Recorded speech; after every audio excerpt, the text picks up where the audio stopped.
Hello everyone, welcome to channel learn with ease. आज हम solve करेंगे कैश फ्लो स्टेटमेंट चैप्टर से question number 30, 31, 32 and 33 chapter 5 TS Grewal की book से class 12 accounts.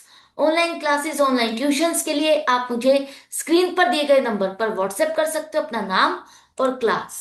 और आप अगर सॉल्यूशन ढूंढ रहे हो टीएस ग्रेवाल और डी के गोयल न्यू एडिशन बुक के, तो चैनल के होम टैब पर क्लिक करो। आपको सभी सॉल्यूशंस अपलोडेड मिलेंगे। पोस्ट सेक्शन में एमसीक्यूज मिलेंगे क्विज के फॉर्मेट में और एमसीक्यूज के सॉल्यूशन से शॉर्ट्स। साथ ही अब आप इस सॉल्यूशन को इंग्लिश और हिंदी दोनों ही लैंग्वेज में सुन सकते हो। उसके लिए आपको ये सेटिंग का बटन प्रेस करना है ऑडियो ट्रैक से। अगर आप इंग्लिश में सुनना चाहते हो तो इंग्लिश लैंग्वेज को सिलेक्ट करो, हिंदी में चाहते हो तो हिंदी लैंग्वेज को सिलेक्ट करो। बहुत कुछ है चैनल पर, विजिट द चैनल। अच्छा लगे तो शेयर और सब्सक्राइब जरूर करना। क्वेश्चन नंबर 30 में आपको cash flow from operating activities और इन्वेस्टिंग एक्टिविटीज कैलकुलेट करनी है। तो सबसे पहले cash flow from operating activities हमें कैलकुलेट करना है। तो हमें क्या चाहिए? Net profit before tax and extra ordinary item. उसके लिए हमारा प्रॉफिट जो हमने बैलेंस शीट में ट्रांसफर किया उसे हम निकाल लेते हैं, जो कि आपको दिया है सरप्लस। लास्ट ईयर था 1 लाख, इस साल है 4 लाख। ये पहले से इंक्रीज हो गया। कैसे? इस साल का प्रॉफिट आपने इसमें ऐड किया तो वो कितना है? Current year minus previous year, 3 lakh का आपने इस साल प्रॉफिट अर्न किया। हमने जो भी प्रॉफिट अर्न किया, क्या कुछ रिजर्व में ट्रांसफर किया है? नहीं, रिजर्व में तो कोई ट्रांसफर नहीं किया। क्या आपने डिविडेंड पे किया है? डिविडेंड भी हमने पे नहीं किया। इसके बाद क्या कोई प्रोविजन फॉर टैक्स है? हाँ, प्रोविजन फॉर टैक्स है। लास्ट ईयर का 30,000, इस साल का भी 30,000, और आपने जो टैक्स पे किया वो भी 30,000। तीनों फिगर सेम है। लास्ट ईयर का जो आपने प्रोविजन किया उतना ही आपने पे किया, कोई डिफरेंस नहीं है। आपने जो करंट ईयर प्रोविजन किया, आप यहां पर जो ऐड करोगे वो करंट ईयर का प्रोविजन ऐड करोगे। यहां पर ये नहीं है कि हमने सारी फिगर सेम थी इसलिए 30,000 को ऐड किया, नहीं। आपको पता होना चाहिए कि हम कौन से साल का प्रोविजन फॉर टैक्स ऐड करेंगे, वो है करंट ईयर का। राइट। इसके बाद आपका आ गया net profit before tax and extra ordinary item, 3,30,000। इसको हम फ्रंट पेज पे ले आते हैं। Net profit before tax and extra ordinary item 3,30,000। इसके बाद अब आप एडजस्टमेंट करोगे, adjustment for non cash and non operating item, जिसमें आप सबसे पहले ढूंढते हो डेप्रिसिएशन। क्योंकि अब आप सीख चुके हो, इतने सारे क्वेश्चंस की प्रैक्टिस कर चुके हो, तो आपको पता है कि नॉन कैश में मेरा सबसे पहला एक्सपेंस है डेप्रिसिएशन। तो डेप्रिसिएशन यहां पर दिया आपको, डेप्रिसिएशन ऑफ ₹80,000 वॉज प्रोवाइडेड।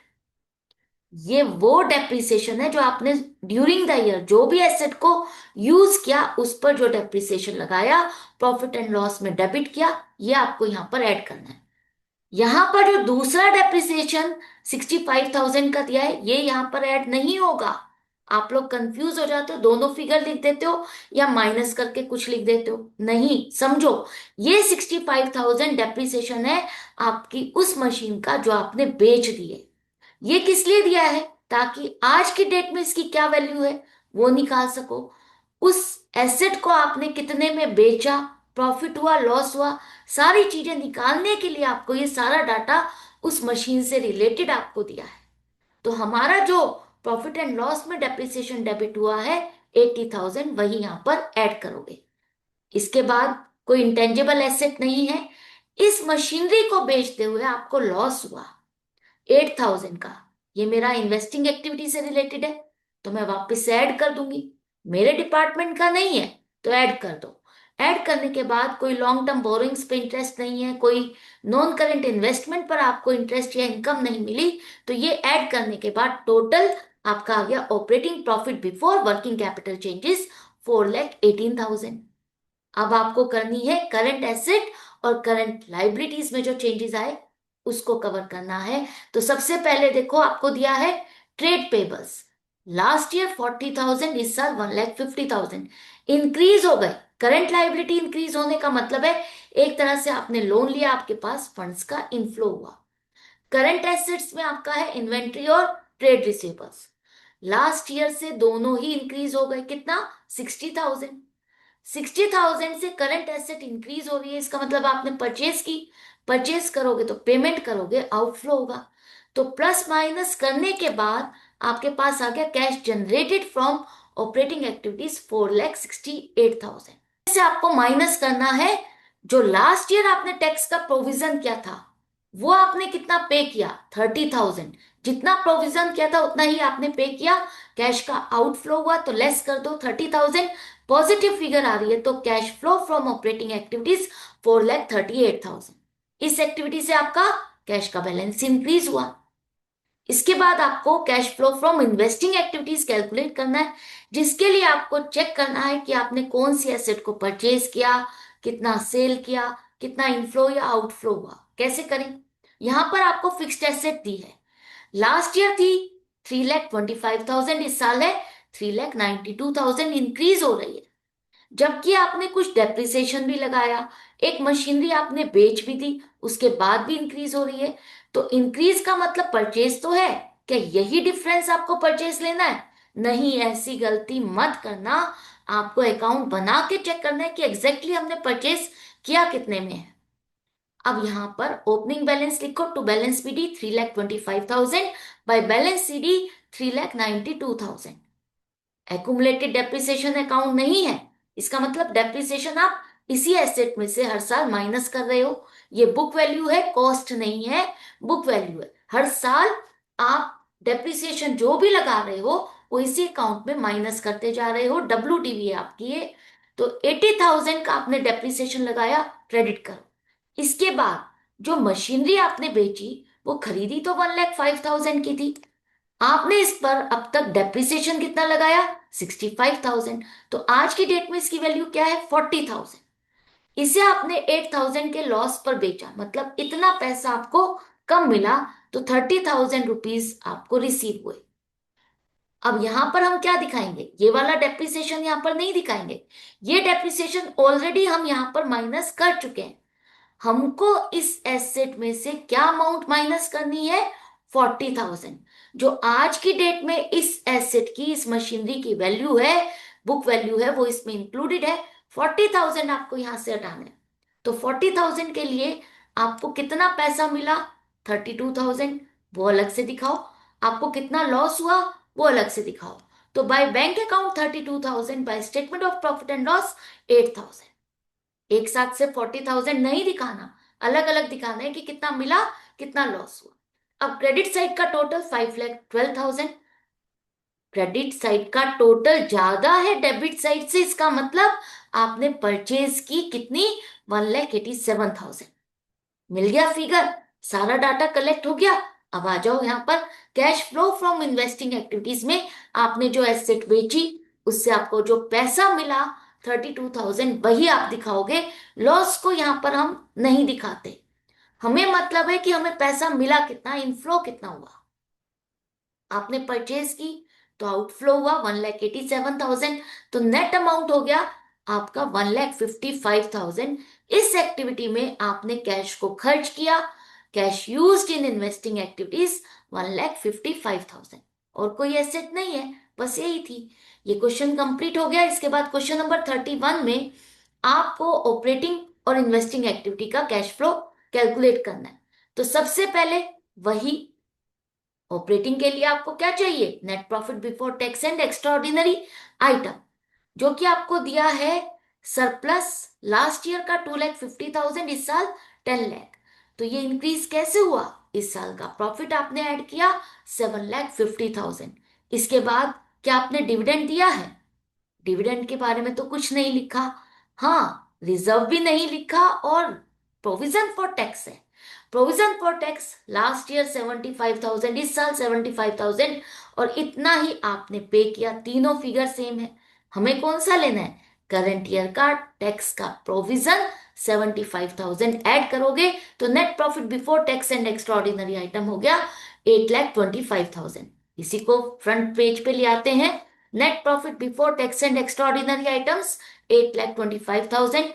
अब adjustments for non cash and non operating item ढूंढो, डेप्रिसिएशन ढूंढना है ना आपको। तो क्या लिखा है, यहां पर डेप्रिसिएशन निकालने के लिए आपको एक्यूमुलेटेड डेप्रिसिएशन अकाउंट बनाना होगा। ध्यान से देखो, लास्ट ईयर इसका बैलेंस था 10,62,500, इस साल है 11 लाख। तो डेफिनेटली जो भी डेप्रिसिएशन आपने लगाया इसी में क्रेडिट हुआ। कुछ आपने मशीनरी बेच दी तो उसका डेप्रिसिएशन आपने इसमें से हटाया भी है। तो करंट ईयर का डेप्रिसिएशन कितना है वो आपको एक्यूमुलेटेड डेप्रिसिएशन अकाउंट से ही मिलेगा। तो क्रेडिट बैलेंस होता है इसका by balance PD 10,62,500। Debit side पे लिखो closing to balance CD 11 lakh. अब मैंने जो मशीन बेची 1 लाख की बुक वैल्यू है, आज की डेट में इसकी बुक वैल्यू लिखा है, कॉस्ट नहीं लिखी। आज की डेट में इसकी ये वैल्यू है। हमने जो मशीनरी खरीदी थी उसकी आज की डेट में ये वैल्यू है। हम उस पर डेप्रिसिएशन इतना लगा चुके हैं और इसे 20,000 के लॉस पर हमने बेच दिया। तो कॉस्ट इसकी क्या है? 2,62,500। डेप्रिसिएशन इतना लग चुका, इतने की वैल्यू बच गई है। तो जो एसेट आपने बेच दी उसका डेप्रिसिएशन इसमें इंक्लूडेड है। अब वो एसेट नहीं रही, मशीनरी बेच रहे हो, तो उसका डेप्रिसिएशन आपको यहां से हटाना है। तो टू मशीनरी अकाउंट 1,62,500, उसका डेप्रिसिएशन आपने हटा दिया तो डेबिट साइड का टोटल ज्यादा है। क्रेडिट साइड पे डिफरेंस किस चीज का होगा? इस साल का depreciation bye depreciation account 2 lakh. आपने इस साल जो डेप्रिसिएशन लगाया है सारी मशीनरी पर वो 2 लाख है। यही हम ढूंढ रहे थे ऑपरेटिंग एक्टिविटी में ऐड करने के लिए। साथ के साथ प्रॉपर्टी प्लांट एंड इक्विपमेंट का अकाउंट भी बना लेते हैं। Opening balance 21,25,000, closing 23,30,000। इसके बाद आपने जो मशीनरी बेची उसका हिसाब किताब यहां पर आपको लिखना है। आपने जो मशीनरी बेची उसकी कॉस्ट कितनी है? बुक वैल्यू प्लस डेप्रिसिएशन, उसकी कॉस्ट है 2,62,500। ये कॉस्ट जो इसमें इंक्लूडेड है इसमें से ये आपको हटानी है।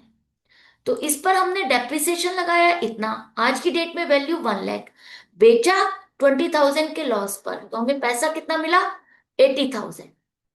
अब इस मशीनरी का सारा डाटा आपके पास आ गया।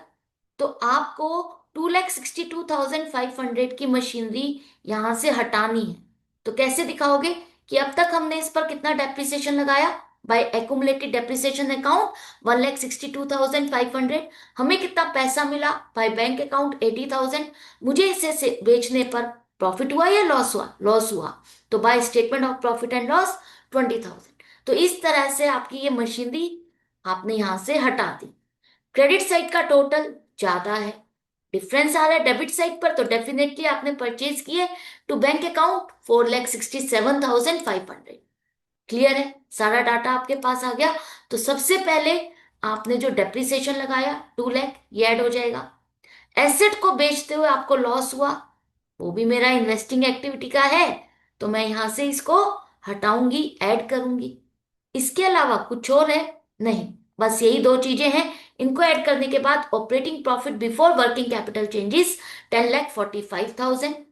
अब आपको करंट एसेट और करंट लायबिलिटीज में जो चेंजेस आए उसको कवर करना है। तो सबसे पहले ट्रेड पेबल्स आपके लास्ट ईयर 1 लाख और इस साल 3,75,000 इंक्रीज हो रहे हैं। तो करंट लाइबिलिटी इंक्रीज होने का मतलब है कि आपने और लोन लिया, फंड्स का इनफ्लो हुआ 2,75,000। करंट एसेट आपकी लास्ट ईयर से इंक्रीज हो गई 1,50,000। इसका मतलब आपने परचेज की तो आउटफ्लो हुआ 1,50,000। अब नेट अमाउंट क्या आ गया? Cash generated from operating activities 11,70,000। इसमें से हम टैक्स जो आपने पे किया लास्ट ईयर का जो प्रोविजन किया था पूरा पूरा टैक्स आपने पे किया, आउटफ्लो माइनस करोगे। अब पॉजिटिव आ रहा है तो cash flow from operating activities 10,95,000। इसके बाद आपको cash flow from investing activities भी कैलकुलेट करना है। तो आपने अकाउंट तो बना ही लिया है, अब वो डाटा जो आपने कलेक्ट किया था वो यहां पर आपको लिखना है। आपने जो मशीनरी बेची उससे इनफ्लो हुआ 80,000 का, और आपने जो मशीनरी खरीदी उससे आउटफ्लो हुआ 4,67,500 का। तो नेट अमाउंट नेगेटिव है। Cash used in investing activities 3,87,500। Question complete हो गया। इसके बाद क्वेश्चन नंबर 32 पार्ट ए। यहां पर आपको cash flow from operating activities calculate करना है डाटा। तो सबसे पहले जो प्रॉफिट आपने बैलेंस शीट में ट्रांसफर किया उसे ढूंढो।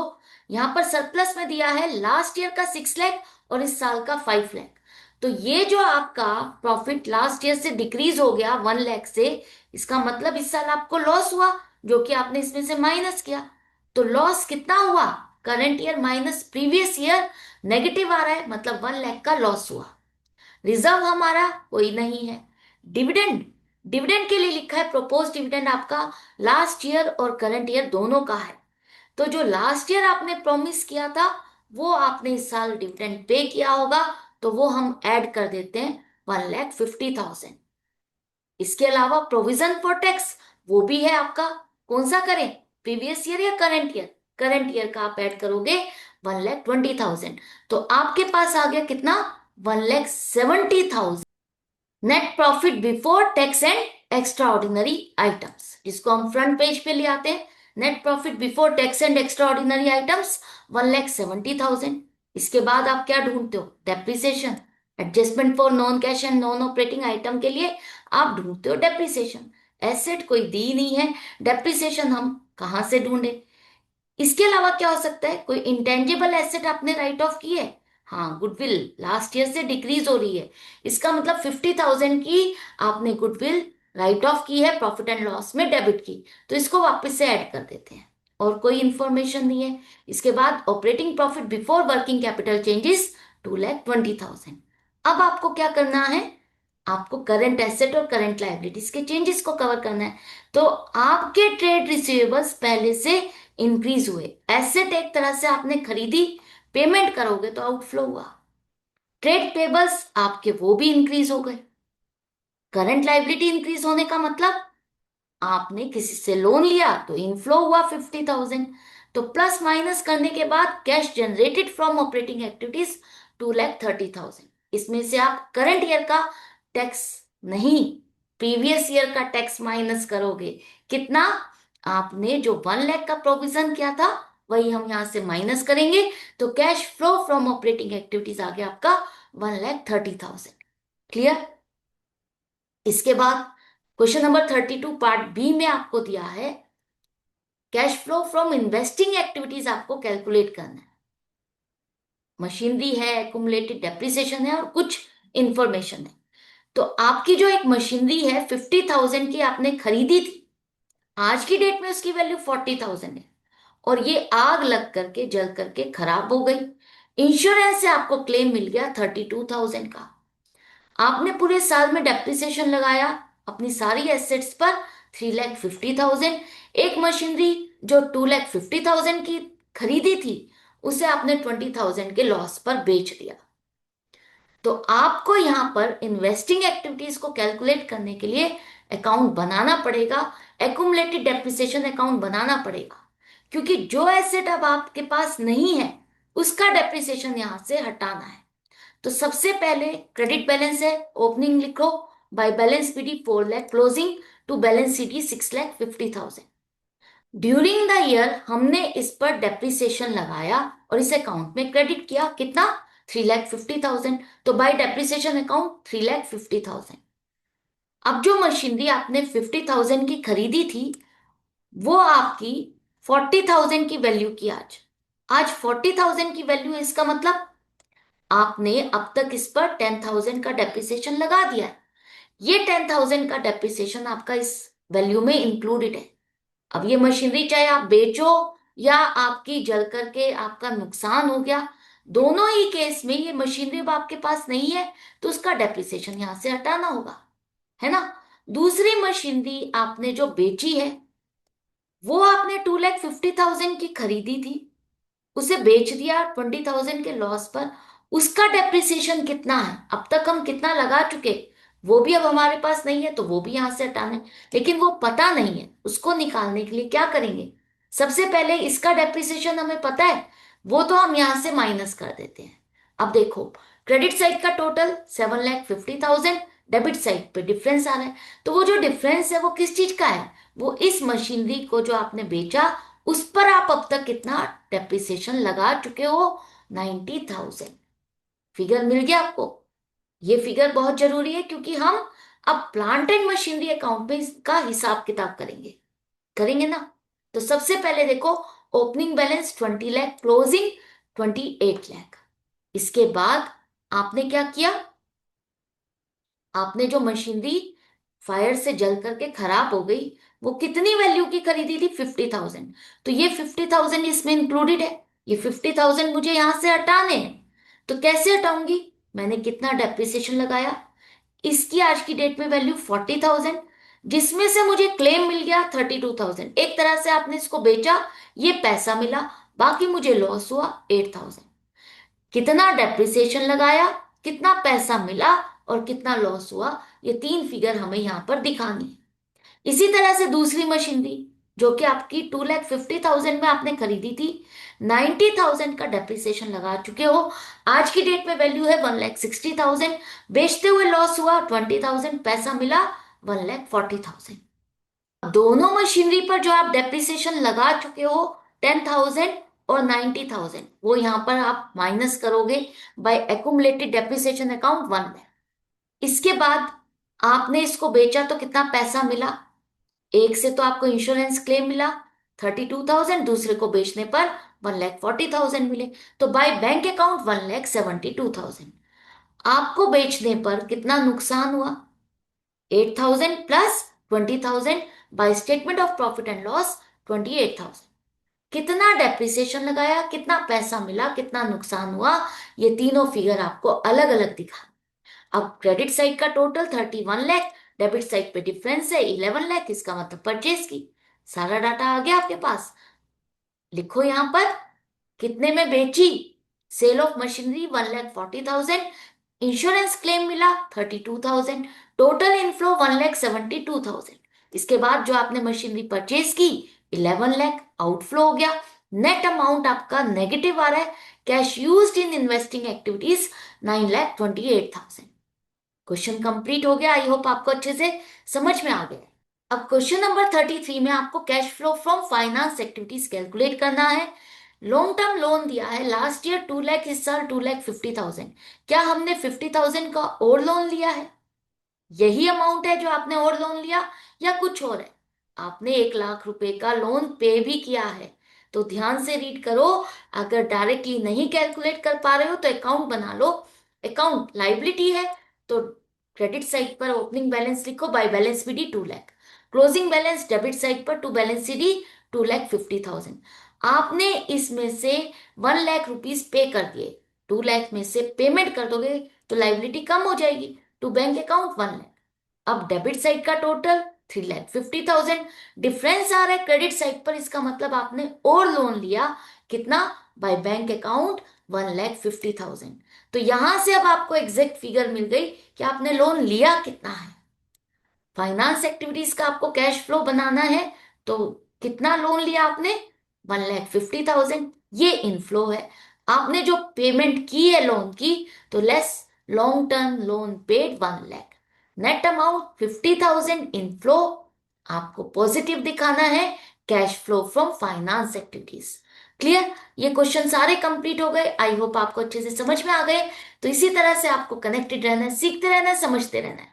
अगर वीडियो हेल्पफुल लगे तो लाइक का बटन प्रेस करना, अपने फ्रेंड्स में शेयर करना। मिलते हैं नेक्स्ट वीडियो में नेक्स्ट क्वेश्चन के साथ। Goodbye and take care.